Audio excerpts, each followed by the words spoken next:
Democrat and Republican, black, white, Hispanic, Asian, Native American, gay, straight, disabled and not disabled, Americans who send a message to the world that we have never been just a collection of individuals or a collection of red states and blue states. We are and always will be the United States of America.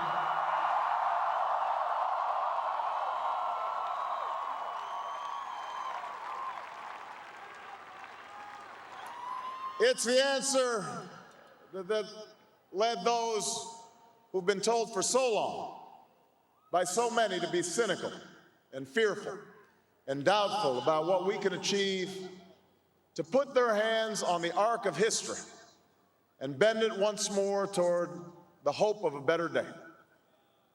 It's been a long time coming, but tonight, because of what we did on this day, in this election, at this defining moment, change has come to America.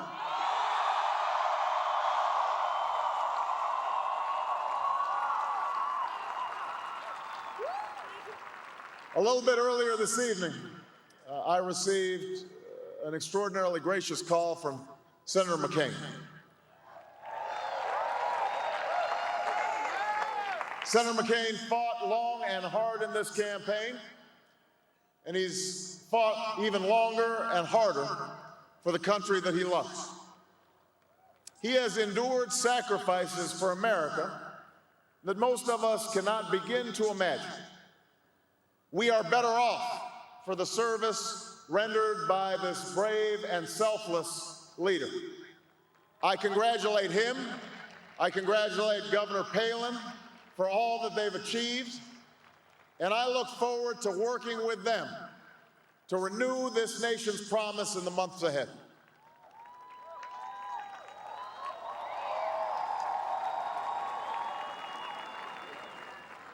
I want to thank my partner in this journey, a man who campaigned from his heart and spoke for the men and women he grew up with on the streets of Scranton and rode with on the train home to Delaware, the Vice President-elect of the United States, Joe Biden.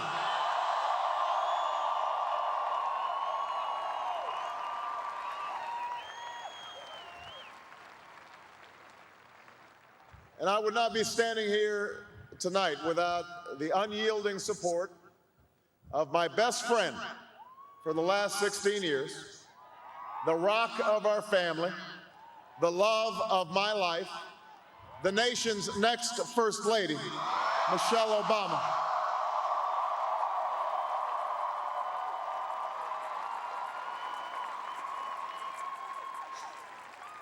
Sasha and Malia, I love you both more than you can imagine, and you have earned the new puppy that's coming with us to the White House.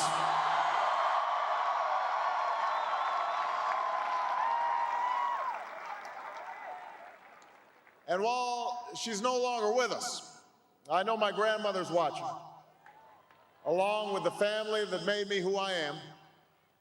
I miss them tonight. I know that my debt to them is beyond measure.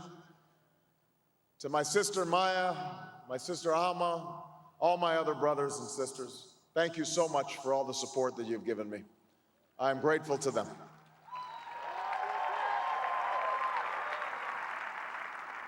To my campaign manager, David Plouffe,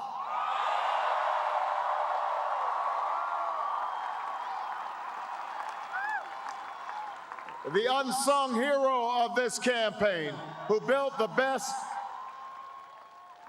political campaign, I think, in the history of the United States of America. To my chief strategist, David Axelrod, who's been a partner with me every step of the way. To the best campaign team ever assembled in the history of politics, you made this happen, and I am forever grateful for what you've sacrificed to get it done. But above all, I will never forget who this victory truly belongs to. It belongs to you.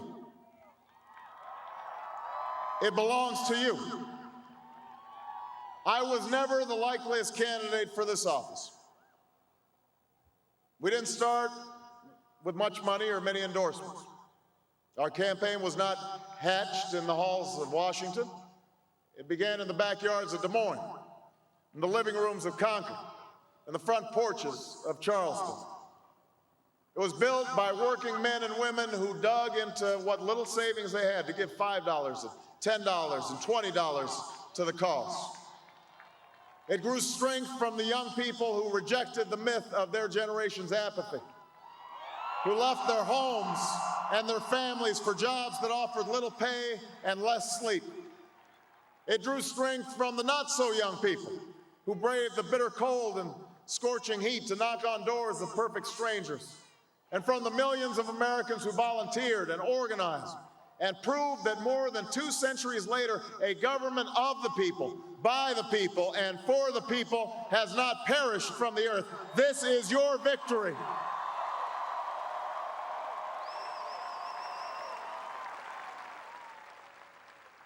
Now, I know you didn't do this just to win an election. And I know you didn't do it for me. You did it because you understand the enormity of the task that lies ahead. For even as we celebrate tonight, we know the challenges that tomorrow will bring are the greatest of our lifetime. 2 wars, a planet in peril, the worst financial crisis in a century. Even as we stand here tonight, we know there are brave Americans waking up in the deserts of Iraq and the mountains of Afghanistan to risk their lives for us. There are mothers and fathers who will lie awake after their children fall asleep and wonder how they'll make the mortgage, or pay their doctor's bills, or save enough for their child's college education. There's new energy to harness, new jobs to be created, new schools to build, and threats to meet, alliances to repair. The road ahead will be long. Our climb will be steep. We may not get there in 1 year or even in 1 term. But America, I have never been more hopeful than I am tonight that we will get there. I promise you, we as a people will get there.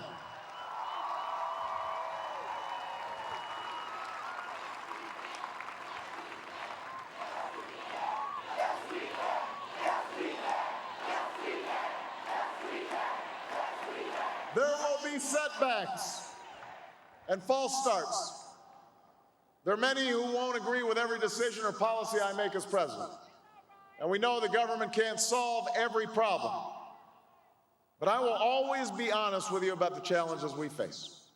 I will listen to you, especially when we disagree. And above all, I will ask you to join in the work of remaking this nation the only way it's been done in America for 221 years, block by block, brick by brick, calloused hand by calloused hand. What began 21 months ago in the depths of winter cannot end on this autumn night. This victory alone is not the change we seek. It is only the chance for us to make that change. And that cannot happen if we go back to the way things were. It can't happen without you, without a new spirit of service, a new spirit of sacrifice. So let us summon a new spirit of patriotism, of responsibility, where each of us resolves to pitch in and work harder and look after not only ourselves but each other. Let us remember that if this financial crisis taught us anything, it's that we cannot have a thriving Wall Street while Main Street suffers. In this country, we rise or fall as one nation, as one people. Let's resist the temptation to fall back on the same partisanship and pettiness and immaturity that has poisoned our politics for so long. Let's remember that it was a man from this state who first carried the banner of the Republican Party to the White House, a party founded on the values of self-reliance and individual liberty and national unity. Those are values that we all share. And while the Democratic Party has won a great victory tonight, we do so with a measure of humility and determination to heal the divides that have held back our progress.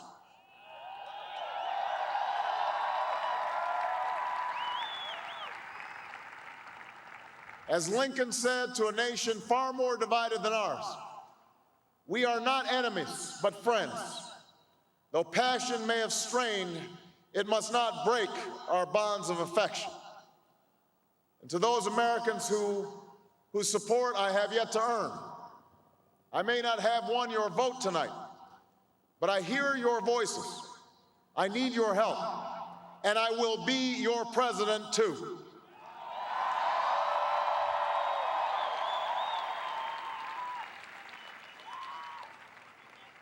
And all those watching tonight from beyond our shores, from parliaments and palaces, to those who are huddled around radios in the forgotten corners of the world, our stories are singular, but our destiny is shared. And a new dawn of American leadership is at hand.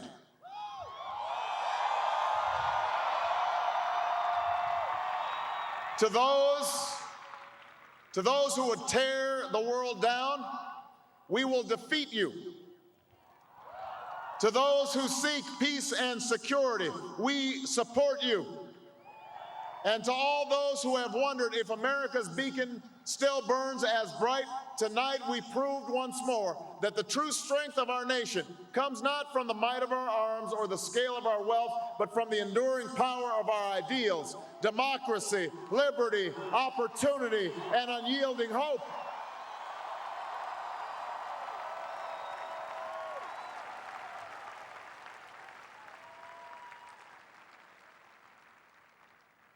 That's the true genius of America, that America can change. Our union can be perfected. What we've already achieved gives us hope for what we can and must achieve tomorrow. This election had many firsts and many stories that will be told for generations, but one that's on my mind tonight is about a woman who cast her ballot in Atlanta. She is a lot like the millions of others who stood in line to make their voice heard in this election, except for one thing. Ann Nixon Cooper is 106 years old. She was born just a generation past slavery, a time when there were no cars on the road or planes in the sky, when someone like her couldn't vote for two reasons: because she was a woman and because of the color of her skin. And tonight, I think about all that she's seen throughout her century in America: the heartache and the hope, the struggle and the progress, the times we were told that we can't, and the people who pressed on with that American creed: yes, we can.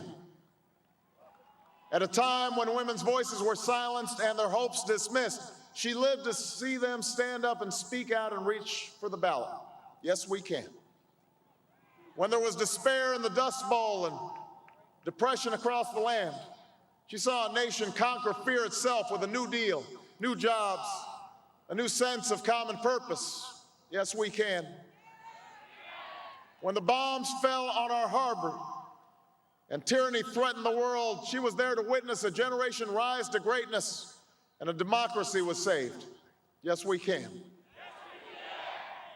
She was there for the buses in Montgomery, the hoses in Birmingham, a bridge in Selma, and a preacher from Atlanta who told the people that we shall overcome: yes, we can. A man touched down on the moon. A wall came down in Berlin. A world was connected by our own science and imagination. And this year, in this election, she touched her finger to a screen and cast her vote. Because after 106 years in America, through the best of times and the darkest of hours, she knows how America can change. Yes, we can. America, we have come so far. We have seen so much, but there's so much more to do. So tonight, let us ask ourselves, if our children should live to see the next century, if my daughters should be so lucky to live as long as Ann Nixon Cooper, what change will they see? What progress will we have made? This is our chance to answer that call. This is our moment. This is our time to put our people back to work and open doors of opportunity for our kids, to restore prosperity and promote the cause of peace, to reclaim the American dream and reaffirm that fundamental truth that out of many we are one, that while we breathe, we hope, and where we are met with cynicism and doubt and those who tell us that we can't, we will respond with that timeless creed that sums up the spirit of a people. Yes, we can. Thank you. God bless you, and may God bless the United States of America.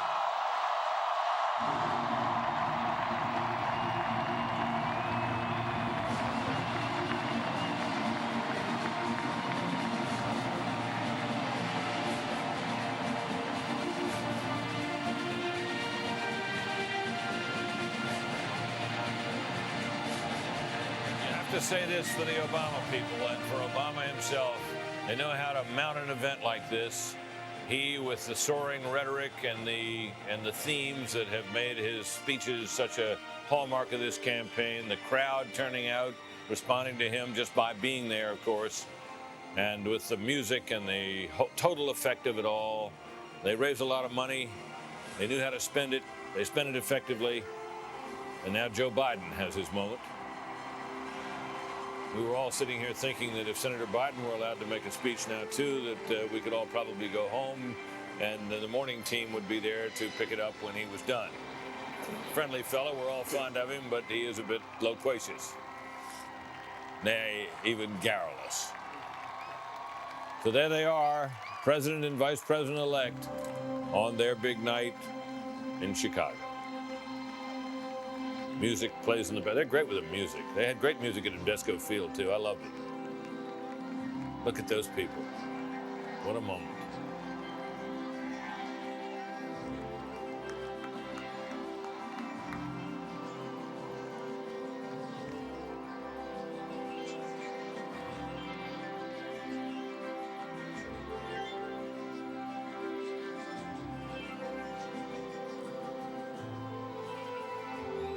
You know, earlier tonight, I noticed the faces in the crowd.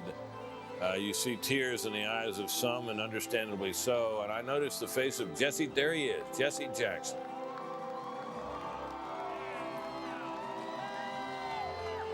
Now the wives, Jill Biden, Michelle Obama.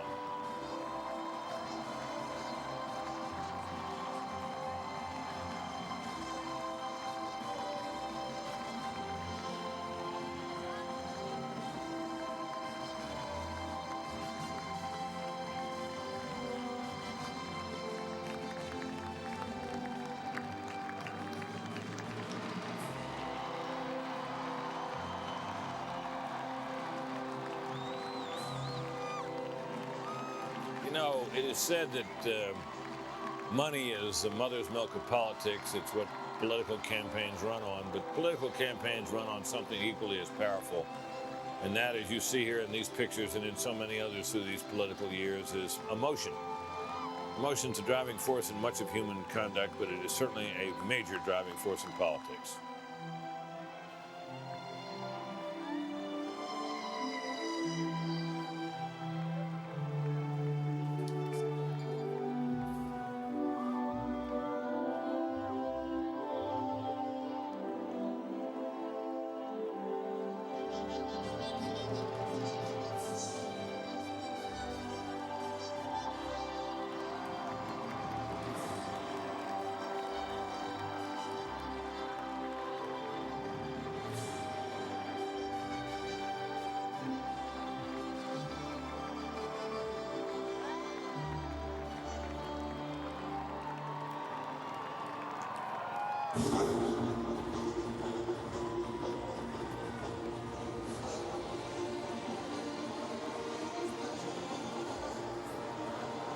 That was Michelle Obama's brother.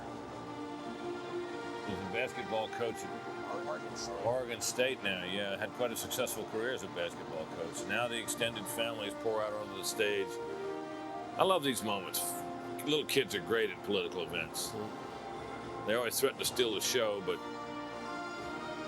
and that gives you a sense of the media throng, all the cameras back there with the lights. Kids are great. Look at those kids. Aren't they the best?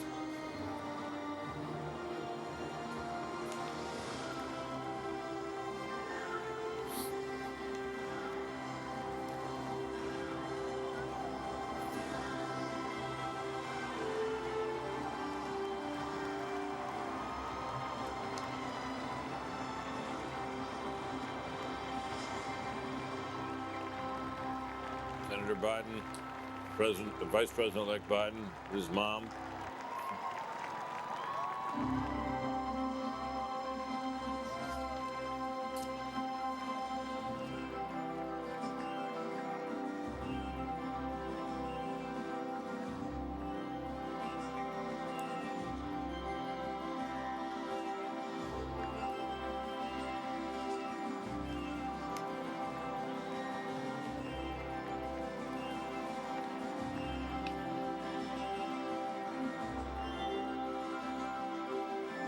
Well, as Senator Obama said, great challenges and difficulties lie ahead.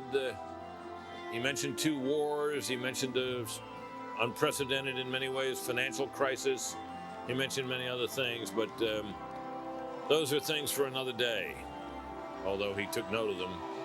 Tonight, as you can see, to these people and to the thousands joined there with them in Grant Park in Chicago and many thousands and millions more across the country, tonight is a night of victory and a night of hope when all things seem possible.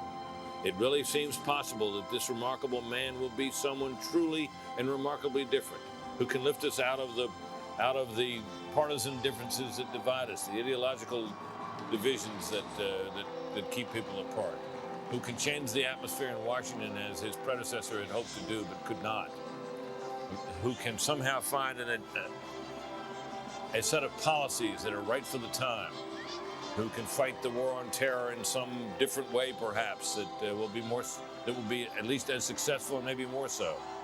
That's the thing. These are the things that people can hope tonight. As Barack Obama has been elected, an African American, and the son of immigrants, the 44th president of the United States of America. What a story. What a night.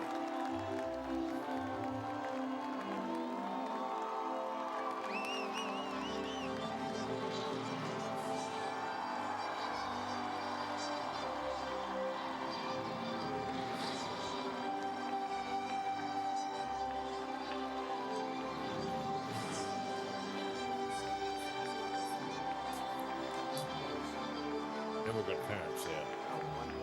One parent. His father wasn't an immigrant. He never immigrated here. He just went to school here. My panelists are correcting me on the fact that I said that that's gonna get it. Barack Obama was the son of immigrants. He was the son of an immigrant.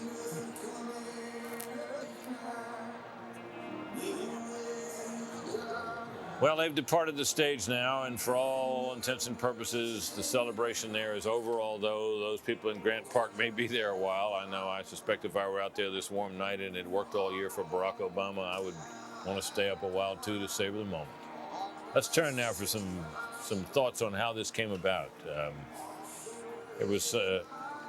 You heard reflections of this notion in John McCain's speech tonight. He said that it was always a challenged campaign. And the question really arises as to whether, in fact, it was the brilliance of the Obama campaign, the discipline in its execution, that won this race, mostly, or whether it was a set of events which lined up an unpopular war, an unpopular president, an economy already perceived as troubled and in poor condition, to which was added then this extraordinary credit market crunch and market meltdown we saw over the past month, whether those were the driving events here. Fred Barnes, your thoughts? Well, those are certainly driving events, but I think there's one thing. While we don't agree on what kind of a president Barack Obama is going to be, I think we all agree that he's one of the best candidates, one of the most extraordinary candidates ever. Now, I've lived in Virginia almost my whole life, and I really didn't think Barack Obama had a chance to win Virginia. Now, Virginia elected a black man, Doug Wilder, governor in 1989. So I didn't think it was so much the racial problem, it's just the fact that Virginia is a moderately conservative state, and he was a liberal Democrat. I looked at the state to see how Jim Webb did, who barely won the Senate seat, a Democrat, in 2006.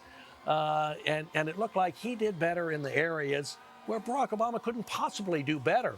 the exurbs around Washington, Loudoun County and Prince William County, for instance, and then in the area with so much active duty and retired military around Virginia Beach and Norfolk. And yet, that's exactly where he did do better than Jim Webb, and better in a lot of other places too.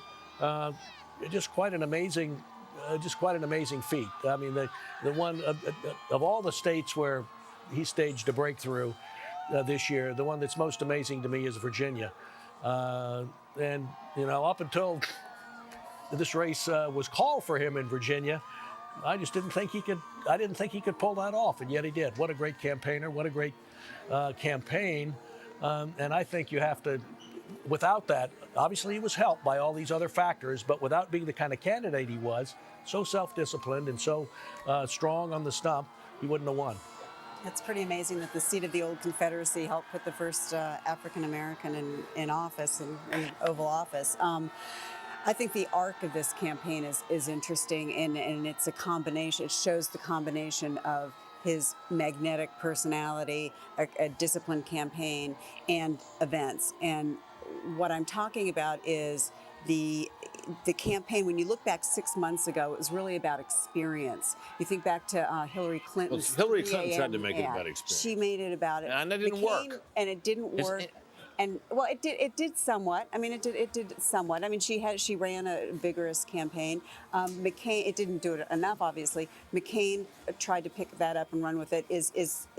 Can he be commander in chief? But what was interesting as the financial crisis unfolded, it became a campaign about temperament and personality. And the time that I thought that Barack Obama was probably going to win was when he started showing in the polls, 7 out of 10 people think he has the temperament and personality. We weren't talking about experience, temperament and personality to be president. So sort of cool, measured, calm response to the financial crisis, and which was reflected in debates as well. Wasn't it really more of a cool, measured, wouldn't you say it was more of a cool, measured, non-response? Well, what he did is he set out guidelines, and he tried to follow the lead of Secretary Paulson. He didn't look like he was trying to score political points.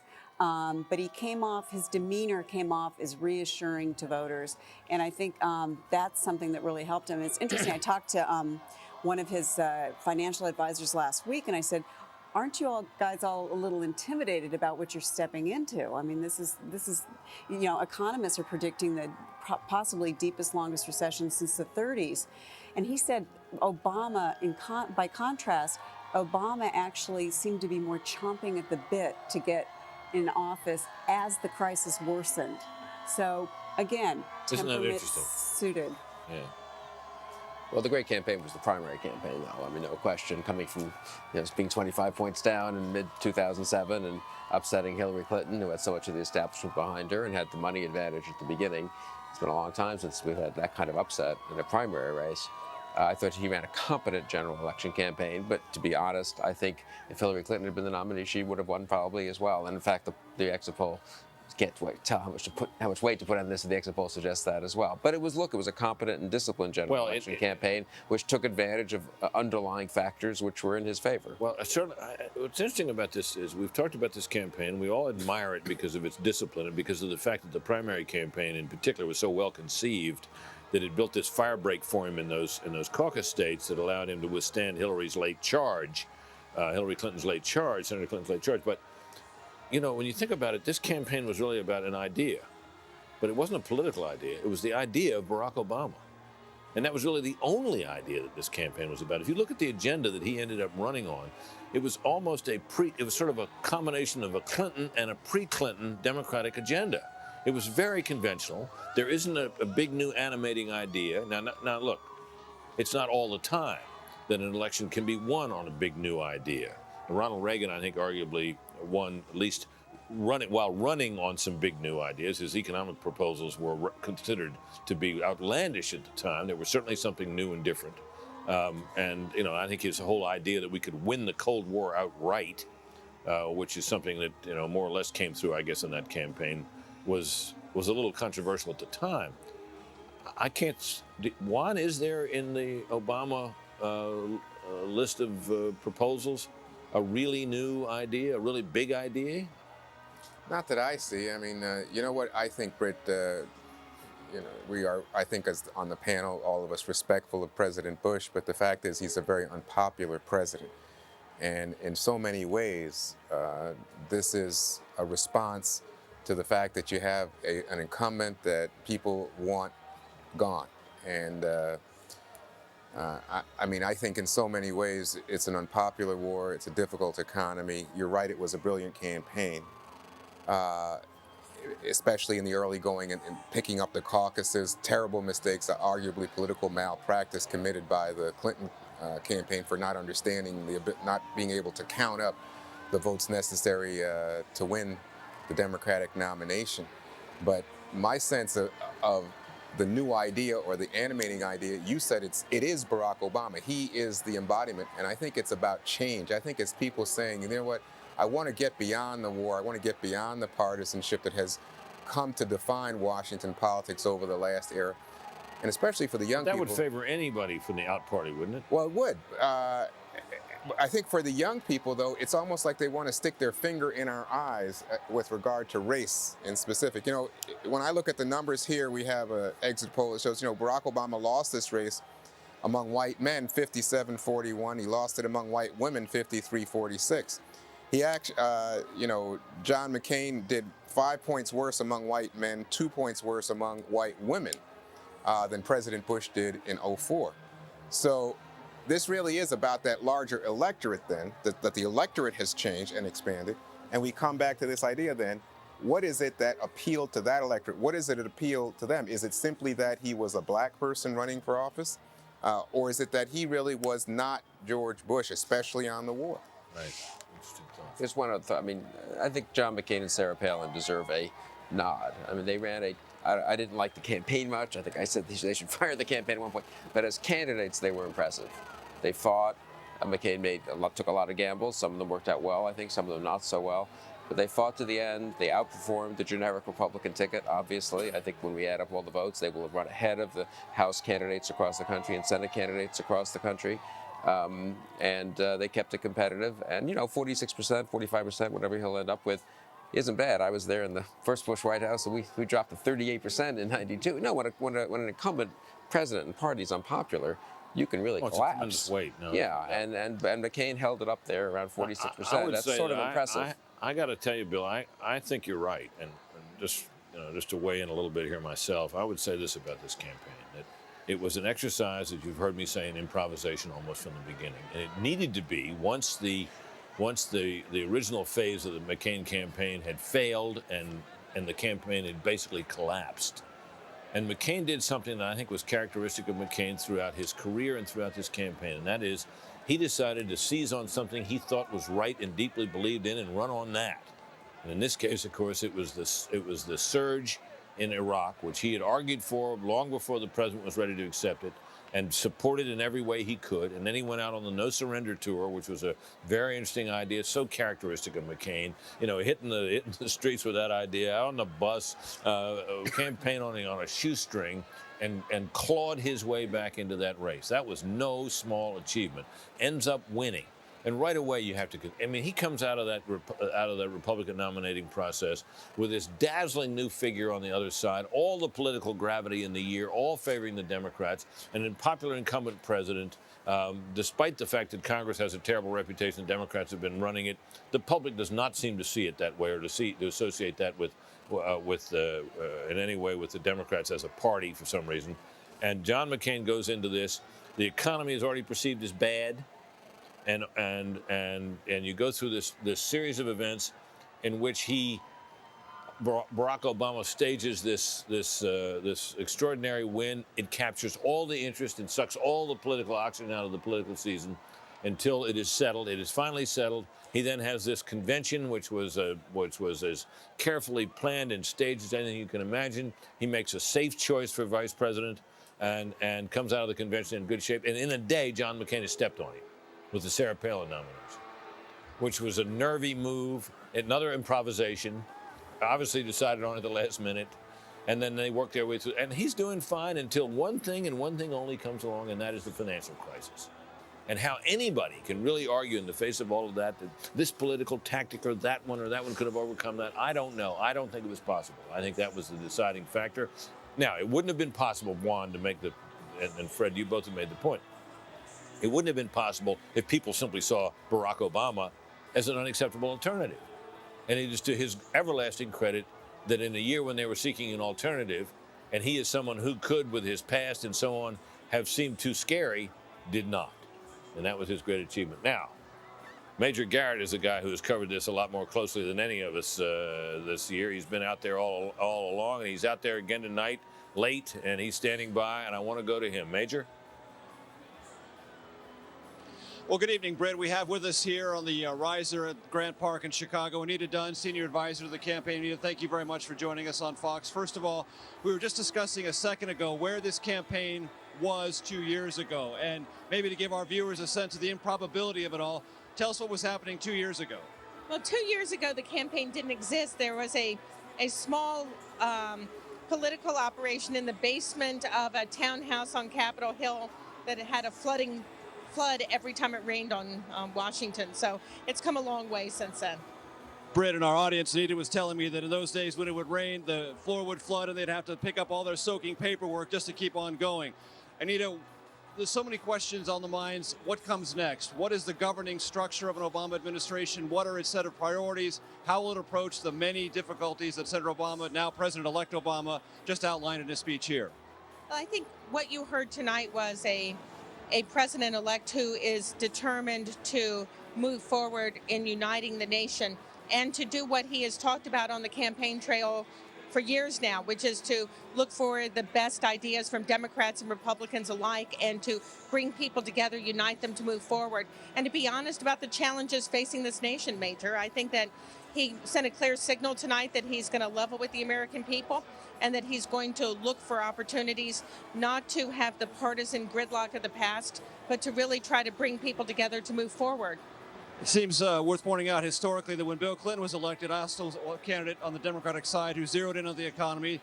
Though he talked about a down economy, was actually getting a little bit better. This economy is probably going to get worse. All the economic analysts say so. Is that a difficulty, and is that particular fact that the economy is heading for worse times, not better, an extra burden for President-elect Obama? I think that President-elect Obama is under no illusions about the nature of the challenge facing him, but I think he also has a great faith in the American people and our ability to rise and meet those challenges, particularly when we work together. And I think that what you can look for over this transition period will be, very, very strong messages to both Republicans and Democrats alike that it's time to put those political battles behind us and really move forward, because there are serious problems and we can't afford not to do something about them. Anita Dunn, Senior Advisor of Senator President-elect Obama, forgive me. Thank you very much for your time. It'll take us all a few days, I think, to get Take us all a few days to get used to it. Britt, back to you in New York. All right. Thanks, Major. Thanks very much. We have been watching, in addition to this, the big scene out there in Grant Park, a rather tumultuous scene outside the White House this evening. And our correspondent who covers the White House, Wendell Goller, our White House correspondent, is there. Wendell, set the scene for us outside there. Pretty remarkable, Britt. Maybe 20, 30 minutes after the race was called, students, at least initially from George Washington University, which, as you know, is about 8 blocks down Pennsylvania Avenue from the White House, began dancing their way down the street. They have gathered in front of the White House now, 500-600 strong. You get a sense they have texted, if you will, their buddies from Georgetown University, which is a bit further away.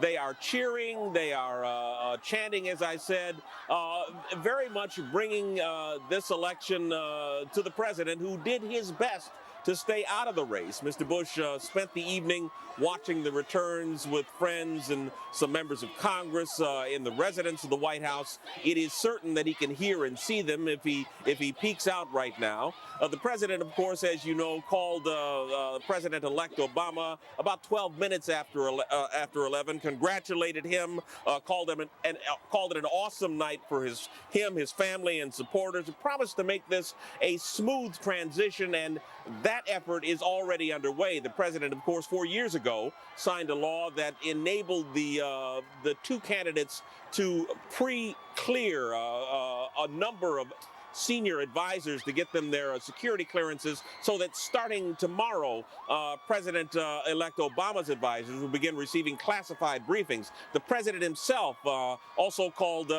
he also called Senator McCain and congratulated him on the race he ran, called it classy, said he was sorry, Mr. Bush, that it didn't work, but that he didn't leave anything on the playing field. Now, the president will address the American people from the Rose Garden at 10:40 tomorrow, and it will be really the first time in a number of weeks that he's had something to say about this campaign. The American people having spoken, the president has promised to make it a smooth transition to President Obama. Britt? All right, Wendell, it's got to thank you very much. It really is. It really is fun to watch those people out there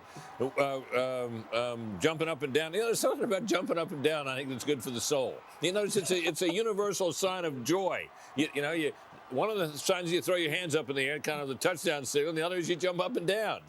Well, I'll tell you, Britt, as you well know, usually when a crowd gathers in front of the White House, the Secret Service gets a bit nervous. All smiles on the faces of the Uniform Division Secret Service officers here.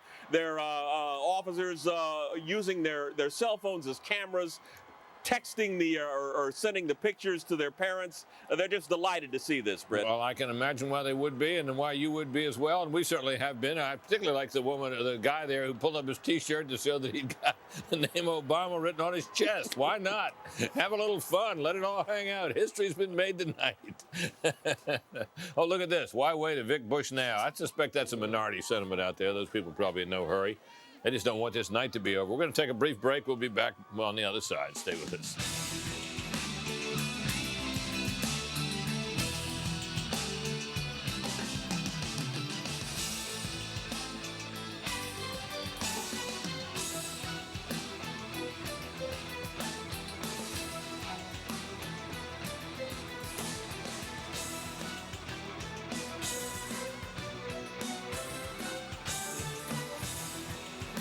America's election headquarters coverage of election 2008 is brought to you by Divided We Fail. Demand action from the presidential candidates and our leaders at dividedwefail.org. It's been a long time coming, but tonight, because of what we did on this day, in this election, at this defining moment, change has come to America. Barack Obama, on the night he was elected president of the United States, speaking to supporters in Grant Park who were there in throng. So how did he do it? What do we know? What do the exit polls tell us? Megyn Kelly, tell us what the answer is. Hi there, Brett. Well, at this point in the evening, unlike the beginning point, we know a lot. Barack Obama won this election by winning Democrats, independents, young folks, liberals, moderates. He won the women, and he split the male vote. That was key. And all of that spelled victory for him. Perhaps the biggest thing that hurt McCain were events beyond his control, events that helped lead to Obama's victory. And take a look at the numbers. I'll show it to you. Look at this. 3 out of 4 voters think the country is headed in the wrong direction. That is tough to overcome when you are a Republican running on the heels of a Republican administration. Less than half of the voters thought that 4 years ago. Now, those who said the country is going in the right direction mostly voted for McCain. Those who think the country is going in the wrong direction mostly voted for Barack Obama. Take a look at the economy voters. They are coming up. Hold on. Wait for it. All right. My trusty team will try to get this corrected. But economy voters were the second key group. 63% of voters felt that the most important issue facing this country is the economy. Not a huge surprise there. Over half of them, 53%, voted for Barack Obama. Just 45% voted for John McCain. Iraq voters, people who thought Iraq was the most important thing, they also voted for Barack Obama over John McCain, 59% to 39%. In fact, the only issue group that McCain wound up winning is those who say that terrorism is their top issue. Many would argue that Republicans were a victim there of their own success. McCain also apparently did not persuade the country that Obama will raise their taxes. This was such a huge issue. We heard John McCain talking about Joe the plumber and so on, and that McCain would not raise taxes. Well, 70% believe their taxes will go up under Obama. But some 61% think their taxes would also go up under a John McCain administration. Now, when asked how they feel about an Obama presidency, a bit of a surprise. Just 30% said that they're excited about it. Another 24% describe themselves as optimistic. 20% say they're concerned, and 1/4, 25% say they're scared about it. Now, another key problem for John McCain, Britt, is he won a number of Bush supporters, 82%. That's a good number. But he lost 17% of those who voted for President Bush. In other words, 17% who voted for George Bush 4 years ago decided to vote Democrat today. Now, to leave it all on a happy, bipartisan note, we have to have a happy note since I didn't have my exit polls on the launch pad for this hit. So let's lead on a happy note. And that is this note of bipartisanship. 60% of Americans think Michelle Obama will make a good first lady. Britt? All right, Megan, thank you very much. We're coming down toward the 1 o'clock hour in the East now. So I want to get some thoughts here from final thoughts, really. Well, let me talk first, if I can, to Chris and Carl as we get down to the end here about the night, what it means, and where we go. Chris? Britt, I want to ask Carl, because we've been talking a lot about what Obama did right. Let's talk about what the Republicans did wrong. There was a lot of talk after you helped engineer the victory in 2004 about the possibility of a long-term, gradual Republican majority. Yeah. What happened? Well, derailed by an unpopular war, which was right, in my opinion, and caught up in the rejection of the Republican activities in Congress in 2006. We were racked by scandals. We had up to 15 members either involved in or touched by scandal. And the point that Paul Ryan made earlier this night, the bright young Republican congressman from Wisconsin, these earmarks are terrible, and they took away all the good work that was done. Most people don't understand the discretionary budget of the federal government has been flat the last 3 years. Tough to do, and yet all the good work and slowing down the growth rate of discretionary domestic spending was gone in a minute with the bridge to nowhere and all these earmarks. But we also, we didn't run a very good campaign this year, and this is going to end up being a 52-47, 51-47 race tonight, which is close in many respects. But we got wiped out because we tactically didn't do the things we needed to do, and strategically we didn't have as good a message as we needed to have. I have to ask you, though, and Megan pointed it out, but I forget the exact number. 85% of the country said we're on the wrong track. According to a number of the polls, the president only has a 25% approval rating. How much responsibility, I know it's a tough question to ask you, but how much responsibility does George W. Bush bear for the sagging fortunes of the Republican Party? Well, look, if the president were the reason, then McCain would never have been ahead, because those numbers have been around all year. And those numbers are higher than the numbers of the Democrat Congress. And the difference was the Democrats weren't out there beating each other up, and the Republicans were. We led a bunch of myths. We saw it this past weekend. Claire McCaskill was on television this past weekend, beating up the Republican administration for its record on job creation, saying we'd lost millions of jobs. Well, the economy's grown by 7 million jobs under this president from the trough of the recession that he inherited from Bill Clinton. So, look, there's a time for introspection. The party's going to have to take a look at itself and figure out what it needs to do to modernize itself. I think its biggest problem was we lacked credibility to talk with the American people about the things that they were talking about around the kitchen table this fall: their jobs, their health care, their retirement security, their kids' education, and their kids' college education.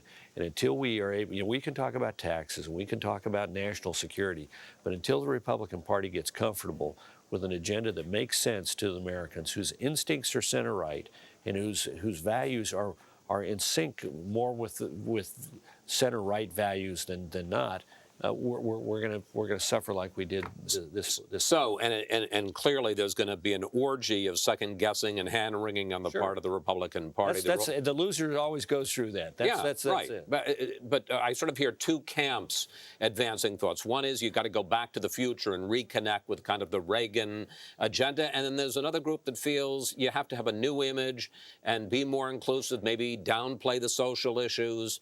Where do you come out? Well, look, let's take a look at the social issues. Right now, Barack Obama is winning Florida by the skin of his chinny chin chin. And Amendment 2, which is a constitutional amendment, outlawing same-sex marriage, saying that a marriage in the state of Florida constitutionally is between one man and one woman. That's passing by a nearly 2-to-1 margin. The Republican Party makes a huge mistake if it thinks that in this process of making itself more broadly acceptable to the American people, it surrenders its fundamental premises and walks away from an important part of its coalition. Look, I think both of these things of, you've got to modernize the party and you've got to make it more expansive can be done together. And Ronald Reagan didn't walk in and say, let's make this party smaller. He walked in and said, let's make it bigger. Now, we can't exactly go back to 1980. America today is not 1980. It's 2008. And there are new challenges facing the country. And people want to hear from their political parties, both political parties. What is it that you're going to do for me that makes sense for my life and my family's life and for our country's life? So give me just one example of how you think the Republican Party, maintaining its conservative roots, can speak to people's kitchen table concerns. Healthcare. The Republican Party can stand up and say, look, we believe that everybody ought to be able to own their own health insurance policy so you aren't stuck in a job you hate because you're afraid of losing your health insurance. You're able to buy auto insurance across state lines from that lizard in Bethesda, Maryland. Why can't you buy health insurance across state lines? Small business. Didn't John McCain kind of say that, though, with the healthcare credit? He didn't defend it. He didn't articulate it. He didn't sell it.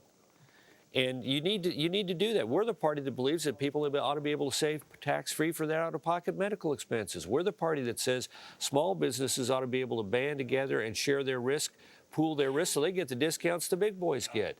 And yet, we're the people who say we want the patient and the doctor to be in charge, not the government to be in charge. And yet, we don't articulate it with comfort and ease. So, Carl, if I had to ask you for one word to describe your reaction, like downcast, depressed, frustrated. Look, I always like a fight. So, I always like a challenge. So, if you believe in limited government, if you believe in center-right principles, if you're a conservative, then this is a time for you to sit back and say, you know what, we're going to agree with you, Barack Obama, when we agree with you. We're going to persuade you when you're open to persuasion. And by gosh, if we don't agree with you, we intend to stand up for our principles and make the case to the American people. Resilient. That's the word you were searching Resilient, for. Exactly. A resilient Karl Rove.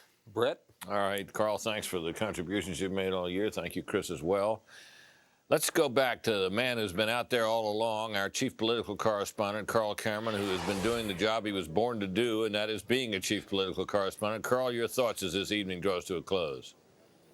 Oh, just an amazing political evening, both for John McCain and Barack Obama. And when you talk about what the future of the Republican Party is, it's perhaps worth noting that John McCain campaigned for the last year for reform, prosperity, and peace, complaining often that he disagreed with President Bush and that his own party had lost its way, much the way Karl Rove and Chris Wallace were just discussing a moment ago. This evening among the crowd, as they began to sort of recognize what was likely to be the final result, the question was asked over and over and over again. You could hear it on the lips and in conversations. What next? Who's the next leadership? What will the core principles be? How will they get there? Fear that the GOP could be decimated and that there isn't a bench ready to step up. You could hear from the roar of the reaction tonight when Senator McCain was making his concession speech. When they mentioned Sarah Palin, she continues to inspire the party. There is a hunger in the GOP for a social conservative with charisma who can move the party forward, start looking to its future, and many in the GOP see Sarah Palin and people like her as that direction. There's also the question of what next for the country. I'm surprised we haven't heard it said over and over and over again about Barack Obama. Now comes the hard part. His biggest achievement is a political victory. It is just that, a political victory, historic and epic in its proportions perhaps and for its significance, but it is a political victory. And the challenges that he faces, among other things, how will he deal with the pull to the left of Nancy Pelosi and Harry Reid in the Congress? Might that be irresistible? And what might that mean for the partisan divide in Congress in the next cycle? Yep. Britt, you named it. I may have been born for this stuff, but there's already another election in the mix. And when you talk about the bench in the Republican Party, Bobby Jindal, the Republican governor of Louisiana, is headed for Iowa this month. I guess maybe we're already on for 2012. Well, Carl, that means that any chance you had of going home, I know you thought they were going to get some time off. You're going to have to get on the Jindal Express, buddy, and keep going. There goes my vacation. There you go, man. All right. Thanks, Carl. Thanks for a job well done all year long, as always. Well, we got to take a brief break right now, but our coverage of this remarkable night and its historic proportions continues on the other side of that break. Stay with us.